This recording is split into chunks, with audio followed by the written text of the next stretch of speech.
continue with the same topic with the geometrical formula. So first of all, surface area of closed hemisphere. Surface area of closed hemisphere is defined in terms of 3 pi r square.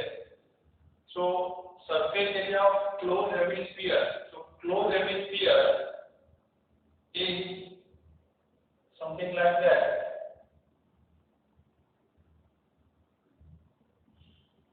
So that is the closed hemisphere. So surface area of the closed hemisphere is 3 pi r square. Now next one is surface area of cylinder. So you know the cylinder is this. So surface area of the cylinder is defined in terms of 2 pi rh. You know very well the value of pi is 3.40, or you can take 22 by 7. So surface area of cylinder is 2 pi rh.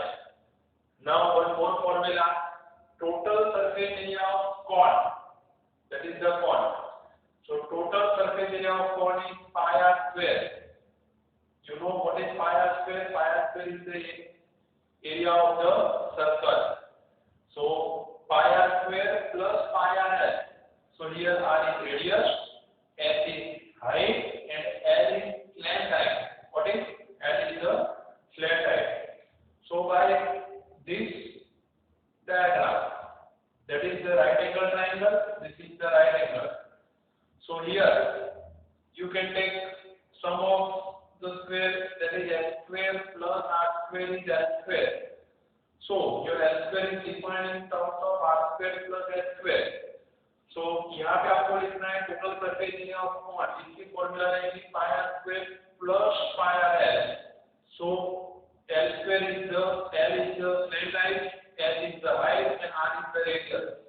But lateral surface area of the cone अगर आपको लिखना है, lateral surface area of cone that is defined in terms of pi r l, but here l in terms of under root r square plus s square, l in terms of under root r square plus s square.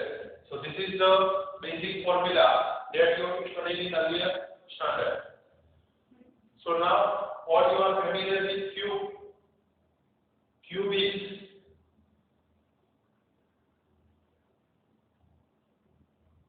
that is the cube. Okay. Which edges is as for example L, AB, L, or ABL. So volume of cube is defined as L cube. So volume of cube is L cube, and volume of cuboid is nothing but L, E, N, where L is the length, breadth, and height. So there are the basic formula for using the JEE concept, and that you have to study in next year standard 12, the chapter application of derivatives. इसमें सब एक formula रहेंगे, लेकिन आप already पहले से सब formula पढ़ चुके हो, तो फिर से यहाँ पे आपको एक बार रिवीजन के रूप में मैं बता देता हूँ कि लास्ट टाइम जितनी भी फॉर्मूला डिस्कस की थी वो फिर से अगर आपने नहीं देखी है तो आप उसका रिवीजन करके फिर से एक बार उसको रिवाइज कर लो. Then after we continue with the same topic, surface area of closed hemisphere is 3 pi r square, where r is radius, pi is constant, that is 3.40, or you can take 22 by 7. Now surface area of cylinder is 2 pi rh. Surface area of cylinder is 2 pi rh. ऐसा रहेगा. So here r is radius and s is the height, pi is constant.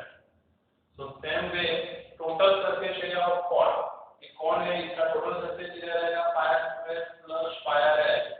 आप इसको ऐसे भी लिख सकते हो, इनके दोनों में से अगर pi r बाहर रखो तो इसमें लिखते हैं r plus l. इसको ऐसे भी लिखा जाता है pi r into bracket r plus l. Now lateral surface area of This is the total surface area. It is lateral surface area of cone, that is only pi r L. What are the difference between these two formulas? This part is cover the total surface area of cone, and it is only the consider of the lateral surface area of cone, that is only pi r L. इसमें आपका pi r square है, तो इसमें यहाँ पे आपको दिख रहा है बॉटम का पार्ट, और टोटल सरफेस एरिया में कंसीडर करने लेटरल सरफेस एरिया में consider only pi r L. That means L is the slant line, that is denoted as under root r square plus s square by right angle triangle, or you can say by Pythagoras theorem. Okay, you know the volume of cube is L cube. The cube whose edges is L, or we can say that whose edges is A. So volume of cube is A cube. So volume of cuboid is L into B into H. Okay, so all these are the formulas that last lecture and the current lecture. दोनों lecture में जितनी भी geometrical formula हमने discuss किए वो कहीं ना कहीं जगह हम नेक्स्ट JEE के कंसेप्ट में यूज करने वाले हैं. So please keep in your mind all these formula. Okay, now we change the topic. Now we are going to discuss AP. Dear friends, in standard 10 में आपने AP का study किया है. AP मतलब अरिथमेटिक प्रोग्रेशन. देखो arithmetic progression अभी आपको पढ़ना है 11th में. 11th में आपका चैप्टर नंबर 9 है, सीक्वेंस एंड सीरीज. वो चैप्टर में आपको AP, GP, arithmetic progression, geometric progression, वो दोनों का स्टडी करना है. आपके स्टैंडर्ड 10th में जो AP का कांसेप्ट था वो बहुत अपर लेवल पे था. अपर लेवल मतलब एकदम डेप्थ में वो कांसेप्ट नहीं था. अब आपको थोड़ा डेप्थ में जाना है 11th में, लेकिन आपने जो यूज किया है 10th स्टैंडर्ड में जो फॉर्मूला था वो मैं सिंपल आपको बता दूं. अगर कोई भी 3 नंबर AP में है, when we say that these 3 number are in AP, मान लो कि 3 नंबर है, any number are in AP, if and only the difference between the consecutive term remains constant. The difference between the consecutive terms remains constant. So in this case we consider B minus A and C minus B. B minus A is equal to C minus B. The difference between two consecutive terms are remains constant. Then and only then these 3 number are in AP. Okay. मान लो कि मैं आपको एक example बताऊं. यहाँ पे suppose that 5, यहाँ पे 8, यहाँ पे 11. देखो यहाँ पे तो आपको सोचना है 8 और 5 का डिफरेंस. तो आप लिखोगे 8 minus 5. फिर मैंने यहाँ पे लिखा है C minus B. तो आप लिखोगे 11 minus 8. तो यहाँ पे डिफरेंस कितना रहेगा 3. यहाँ पे डिफरेंस कितना रहेगा 3. Both are equal. That means these 3 number are in AP. तो यहाँ पे नीचे मैंने जो लिखा है B minus A, C minus B, that also denotes these 3 number are in AP. Or in other case, you can say that twice the middle number. Twice the middle number मतलब आपका middle number क्या है 8. So twice the middle number is equal to first plus last. So twice the middle number, that is 2 into 8, is equal to first plus last, that is 5 plus 11, that is 16. So 16 is equal to 16. So dear friends, you are all familiar with this formula. So these 3 number are in AP. If and only we can say that to be equal to A plus C, that is the first one, and now second one is B minus A is equal to C minus B. Okay. So this is the general formula for arithmetic progression. So आपने अभी AP का study किया है 10th में, तो इसीलिए मैंने यहाँ पे सिर्फ इसका इंडिकेशन दिया, GP का नहीं किया, बिकॉज थोड़े टाइम के बाद आप टेक्स्ट बुक में चैप्टर नंबर 9 पे जाओगे. ओके, तो वहां पे आप पढ़ने वाले हो कि AP और GP में क्या डिफरेंस है. AP मतलब आपका difference between two consecutive terms is remains constant, and GP मतलब ratio of the consecutive terms. Ratio of the two consecutive terms remain constant. इसमें रेशियो लेना है, इसमें डिफरेंस लेना है. That is the main difference between TP and TP. Nothing more than that. Okay.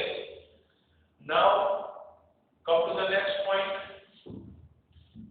So your ABC, once again ABC are in arithmetic progression. ABC are in arithmetic progression. If and only its sum, subtraction and division are also in AP. Here alpha is any constant. Alpha is any constant number. So we can say that A plus or minus alpha, B plus or minus alpha, C plus or minus alpha are also in AP. A by alpha, B by alpha, C by alpha are also in AP. That is the general result for arithmetic progression. So यहाँ पे AP के बारे में आपको अभी दो result याद रखने हैं. इसके बाद जैसे जैसे आगे जाएंगे, जैसे जो क्वेश्चन में आपको जीपी की रिक्वायरमेंट होगी वो आप टेक्स्ट बुक में एक बार स्टडी कर लोगे, फिर हम वो टॉपिक पे जाएंगे. अभी 10th के लेवल में आपने जितना स्टडी किया था उसमें मैंने आपको बता दिया एपी और जीपी में. एपी में आपको क्या याद रखना है, कोई भी दो पॉजिटिव टर्म्स है उसका डिफरेंस कांस्टेंट रहना चाहिए. अगर आप ऐसे बोलोगे कि सर यहाँ पे सपोज 3 कंसीडर करो, 7 कंसीडर करो और यहाँ पे 9 करो, तो these three numbers are not in AP. These three numbers are not in AP. कैसे मैं आपको बता दूं, आपको सिंपली वही चेक करना है कि 2b equal to a plus c होता है या नहीं. तो आप इसको बोलोगे a, इसको बोलोगे b, इसको बोलोगे c. तो यहाँ पे आपको क्या करना है, तो 2b मतलब 2 into 7 is equal to a plus c. a मतलब 3, c मतलब 9. तो 3 plus 9 12, 2 into 7 14. So both are not equal. So that's why you can say that these three numbers are not in AP. Or you can take another way.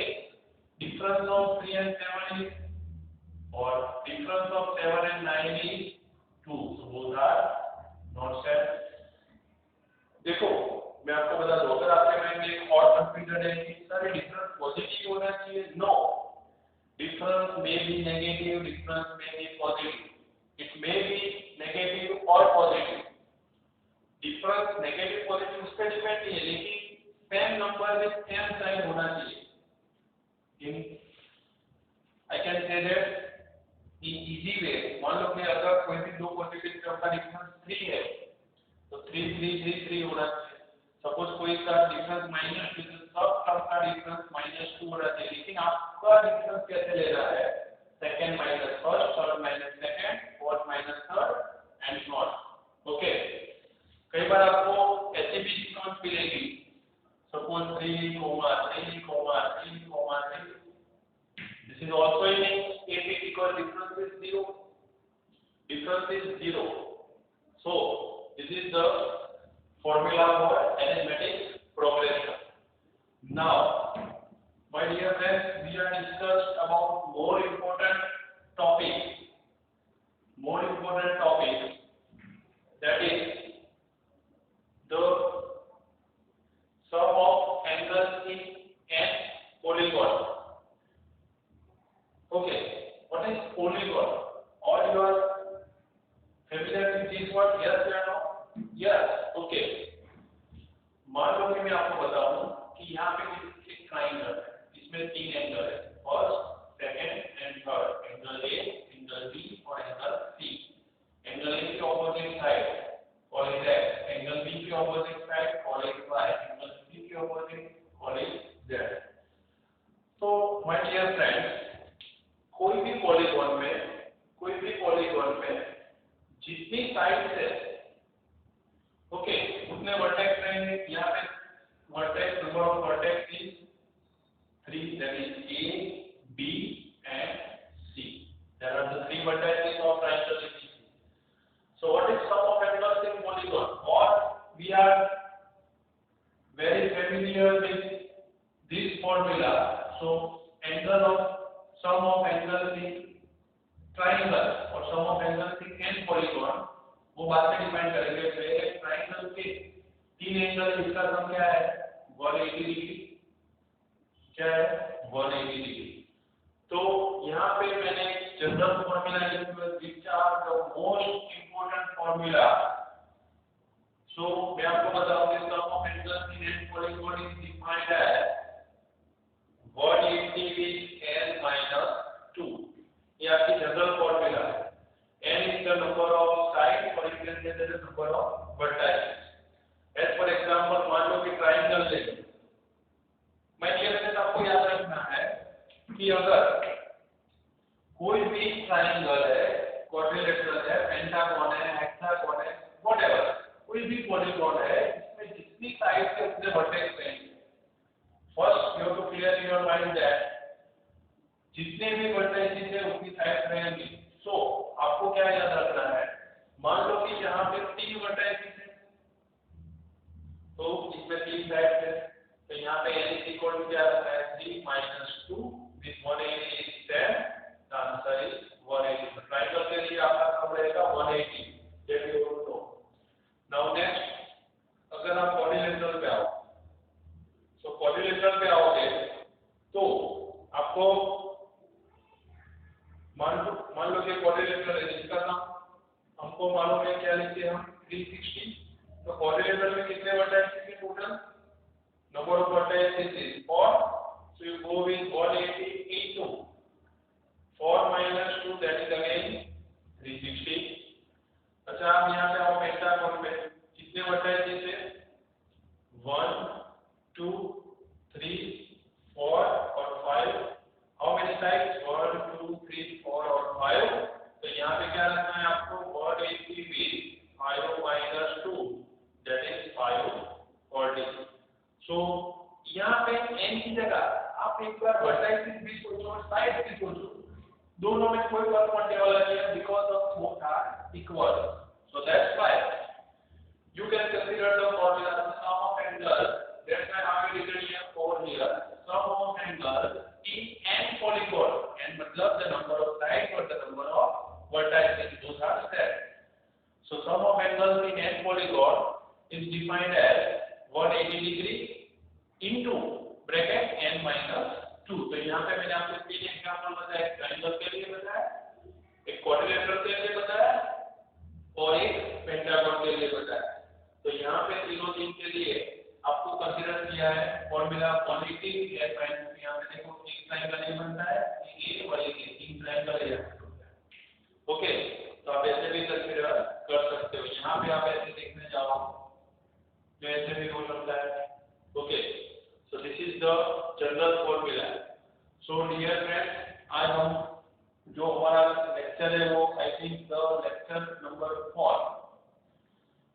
अभी आपको ऐसा लगेगा कि sir क्या बार बार इन सब फॉर्मूला से बाहर आते नहीं हो, लेकिन माय डियर फ्रेंड्स ये सब बहुत जरूरी है, बहुत जरूरी है, क्योंकि जैसे जैसे हम आगे जाएंगे वैसे वैसे जो फॉर्मूला की जरूरत पड़ेगी तो क्यों ना हम पहले से उसको क्लियर करके रखें, फिर हमारा आगे का रास्ता एकदम क्लियर आपको रिजल्ट मिले। ऐसी सिचुएशन नहीं आनी चाहिए माय फ्रेंड कि जहाँ पे हमारे सामने क्वेश्चन को देख के हम फॉर्मूला ढूंढने जाए। That is not the right way.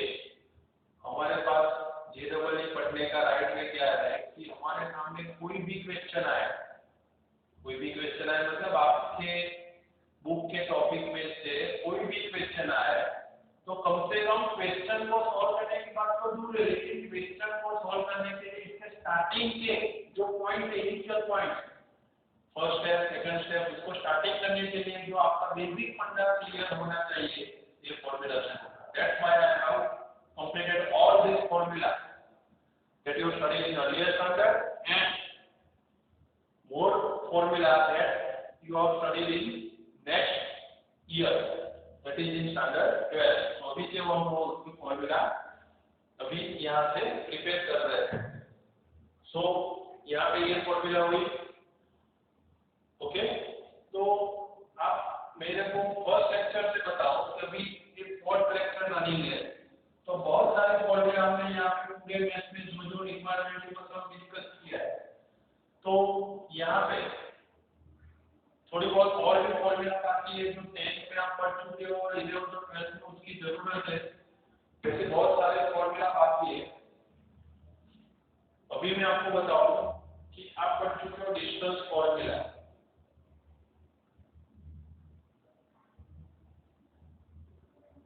Distance formula in R2। सो मैं आपको बताऊं व्हाट इज R2। R2 मतलब coordinate geometry real number system in R2। That means x axis and y axis, that is the point P x comma y, that is R2। Okay dear friends, अभी आपने जो coordinate geometry का study किया, coordinate geometry का study किया 10th में वो R2 में किया है। अभी 11th में आप सेम स्टडी करोगे, वो R3 में रहेगा। किसमें रहेगा? R3 में, that is x axis, y axis and z axis, that is x axis, y axis and z axis. Now taking two different points A x1 y1 and B is x2 y2 belongs to R2. Okay, so now what is difference? Distance formula between these two is defined as distance of AB, or we can written in terms of AB is nothing but difference of the x coordinate with square and difference of the y coordinate with square, where x1 is not equal to x2, y1 is not equal to y2. Okay, तो यहाँ पे आपको distance formula define है। Distance of AB is nothing but AB is defined as difference of the x coordinate with square with plus difference of y coordinate with square। अगर आप ऐसे बोलोगे sir y is x1 is not equal to x2, y1 is not equal to y2, तो मैं आपको बोलूंगा कोई problem नहीं। मान लो कि आपके पास एक पॉइंट है 3,2, सेकंड पॉइंट है 3,5। अगर आप दोनों के बीच का डिस्टेंस फाइंड करोगे, 3 क्या हो गया 0 बाय दिस फार्मूला, और ये क्या रहेगा 2 minus 5, that is minus 3 की होल स्क्वायर, that is 9 का square root 3। So answer is 3। 0 possible है? ऐसा नहीं है, पॉसिबल नहीं है। ओके, तो यहाँ पे डिफरेंस लेने का ये भी रीजन है कि अगर इसका x1 minus x2 से हमें तो 0 हो जाएगा, y1 minus y2 से हमें तो 0 हो जाएगा। लेकिन simultaneously both are equal at the same time, both are equal at the same time, then difference between these 2 points is always 0। when we say the difference between 2 points, the distance between 2 points is 0, not difference। so if distance between 2 points is 0, if and only both are same, that is A is equal to B। So dear friends, ये रही आपकी distance formula. सो ये distance formula आप already पढ़ चुके हो, sorry distance formula आप already पढ़ चुके हो।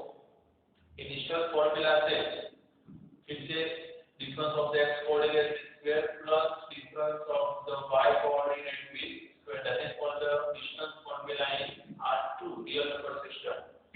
ओके, इसके बाद अगर आपको याद है तो आपने सेक्शन फॉर्मूला का स्टडी किया है कोऑर्डिनेट ज्योमेट्री में। सेक्शन फॉर्मूला देखो मैं आपको बताऊं, अगर आपको नहीं मालूम है तो फिर से मैं बता दूं।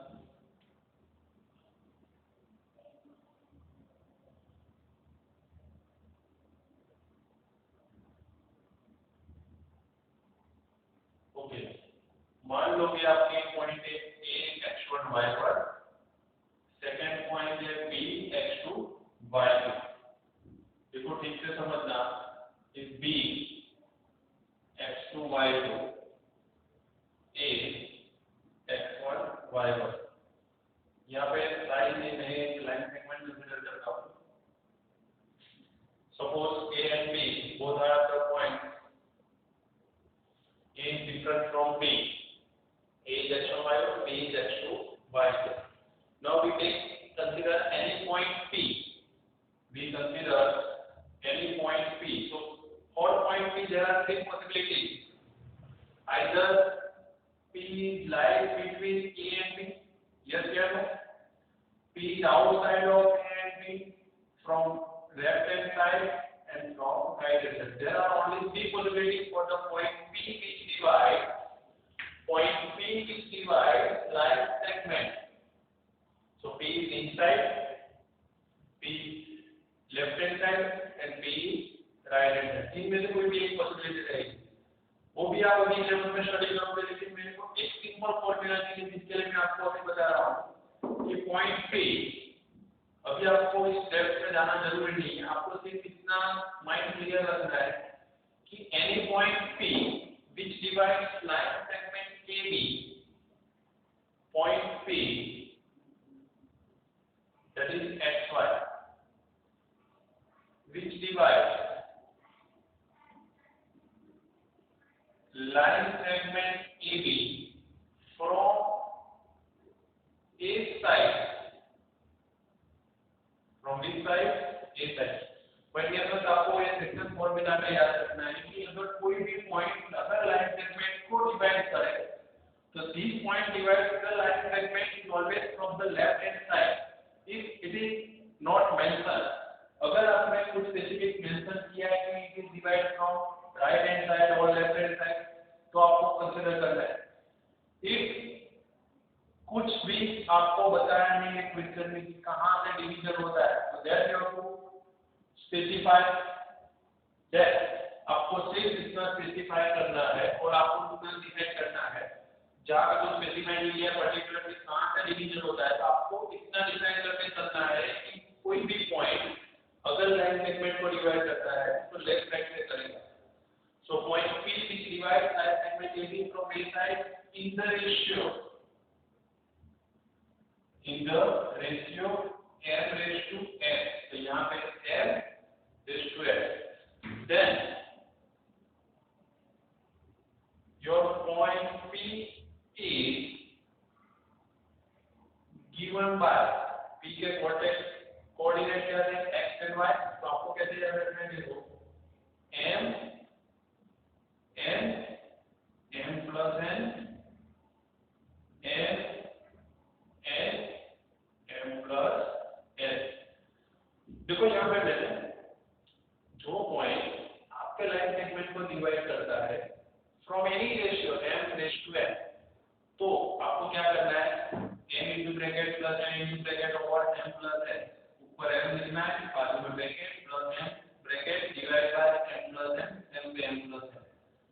मैं आपको बताऊं आपको ऐसा रहेगा कि सर m और n की वैल्यू क्या रहेगी, उस पे आप कोई टेंशन मत लो, कोई भी वैल्यू के लिए डिवीजन पॉसिबल है।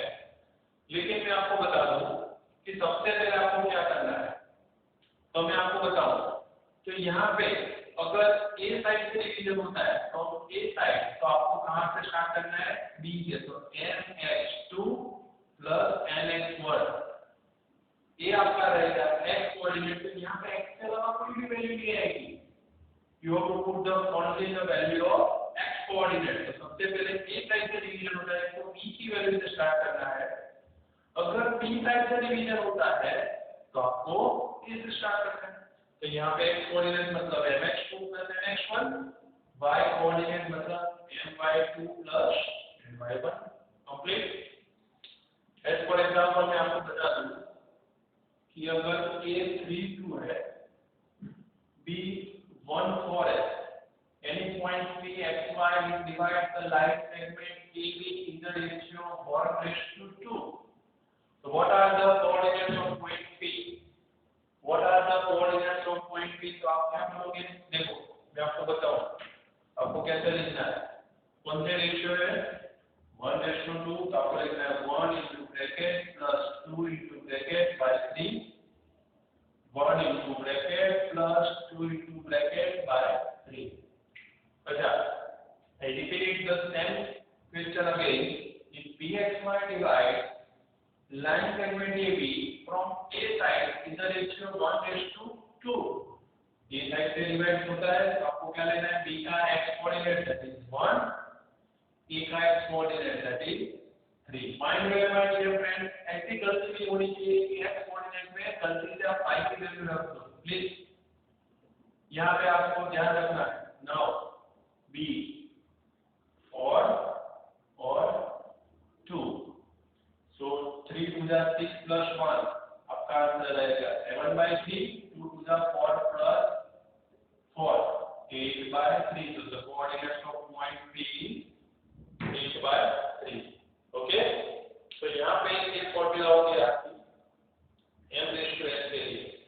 m⁻n मतलब इसका डिवीजन ऐसा रहेगा माय डियर फ्रेंड कि AP/PB. अब देखो ये मैंने जो डिवीजन लिखा है that is called the division formula also. That is called the division formula. So यहाँ पे दोनों में कॉमन पॉइंट कौन सा है? P. यस. इसके अलावा दो पॉइंट कौन से? A और B. तो यहाँ पे एक ब्लॉक बना तो एक ब्लॉक यहाँ पे बना. तो मान लो कि यहाँ पे आपके पास जो कॉमन पॉइंट है P, वो पॉइंट बाकी के दो पॉइंट से A और B उससे जो लाइन सेगमेंट बनेगा उसको डिवाइड करेंगे. मान लो कि आपके पास ऐसा रेशियो है CP/CN. तो आपको क्या कंसीडर है? Common point P which divides line segment PN. From which side? तो अगर कोई भी साइड मेंशन नहीं की है तो आपको कंपल्सरीली जाना है यहाँ B से, यहाँ जाना है A से, लेफ्ट हैंड साइड से जाना है. मान लो कि आपका रेशियो ऐसा है MN/PN. तो आपको क्या लेना है? Common point N which divides line segment MP from M side. Clear? तो कोई ना कोई जगह जब रेशियो डिफाइन किया होगा तब आपको एक कॉमन पॉइंट मिलेगा. उसके अलावा बाकी के दो पॉइंट से जो लाइन सेगमेंट बनता है उसका डिवीजन लेना है. उसका क्या लेना है? डिवीजन लेना है. और उसके डिवीजन से आपको जो कॉमन पॉइंट है उसके वर्टेक्स मिलेंगे. उसके कॉमन पॉइंट है उसके वर्टेक्स मिलेंगे. तो यहाँ पे बात हुई आपकी सेक्शन फॉर्मूला की. अब मैं आपको बताऊं कि आपको ऐसा लगे कि सर ऐसी पोजीशन रहेगी कि जहां पे P सेंटर में रहेगा. मैंने आपको बताया कि आपके पास 3 केस है. कौन से केस है? 3 केस है. P Diana like between. देखो यहाँ पे सेम नहीं है. यहाँ पे अभी मैंने रेशियो लिया 1:2. मतलब आपका point B A P. Suppose ये पार्ट 1 और ये 2 है जो 1:2 है. लेकिन ऐसी सिचुएशन है कि P centre of the line segment. P is center of the line segment. That means अब क्या करना है आपको? यहाँ पे आपका रेशियो क्या बनेगा? AP/PB. If P is the center of the line segment, then AP/PB is always 1. That is M/N which is 1. अच्छा, M/N की वैल्यू 1 है मतलब आपका रेशियो क्या होगा? 1. तो मैंने अभी जो फॉर्मूला लिखी थी कि mx2 + nx1 / n + n m/2 + n/1 / n + n. तो माय डियर फ्रेंड्स सोचो कि आपको m/n की वैल्यू 1 है. तो यहाँ पे मैं क्या करूँगा? तो पूरे इक्वेशन है यानी पूरे जो x कोऑर्डिनेट y कोऑर्डिनेट के वर्टेक्स थे उसको मैं डिवाइड भी कर सकता हूँ n से. तो मैं इसको ऐसे लिख सकता हूँ m/n x2 + x1 m/n + 1 m/n y2 + y1 m/n + 1. तो m/n की वैल्यू में 1 रखो तो यहाँ मिलेगा x2 + x1/2 y2 + y1/2 because m/n is 1. देखो so x1 + x2/2 y1 + y2/2 is what? It is nothing but the midpoint of line segment AB. Midpoint of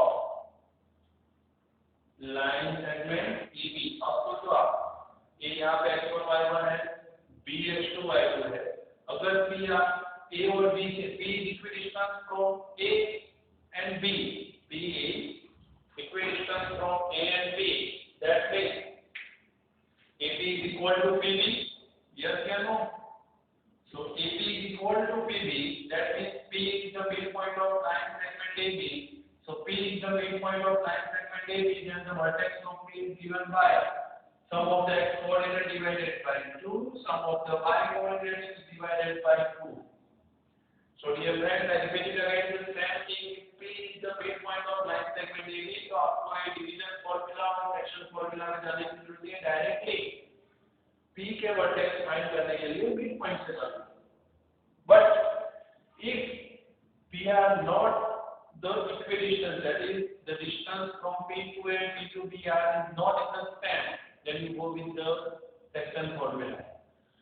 So my dear friends, इसमें यहाँ तक हमने जो फॉर्मूला अभी मैंने आपको बताया, आज पूरे लेक्चर में जितनी भी फॉर्मूला थी, तो अभी तक हमारे टोटल 4 लेक्चर कंप्लीट हुए। 4 लेक्चर में बेसिक मैथमेटिक्स में अगर आपने फर्स्ट फॉर्मूला से लेके अप टू एंड तक जितनी भी फॉर्मूला कंप्लीट की, वो फॉर्मूला एक बार आप नोट में अच्छी तरह से लिख दो, फिर बार-बार इसको रिवीजन मेथड से या विजुअलाइजेशन मेथड से आपको जैसे सीख लगे उसको क्रैपिंग नहीं करना है माइंड में, इसको रटना नहीं है कि ऐसा है तो ऐसा है, ऐसा नहीं करना है। विद एक्सप्लेनेशन पावर आपको इसको याद रखना है। फिर भी अगर आपको कोई भी प्रॉब्लम है, फिर भी आप में माइंड में कोई भी कंफ्यूजन है, वो कंफ्यूजन रहना नहीं चाहिए। अगर भी फिर भी कंफ्यूजन रहता है तो you can ask any time in my lecture. Okay, कोई भी मेरे कोई भी लाइव लेक्चर में आप इसको मेरे को पूछ सकते हो अगर आपको कोई डाउट डिफिकल्टी है तो। Okay, thank you.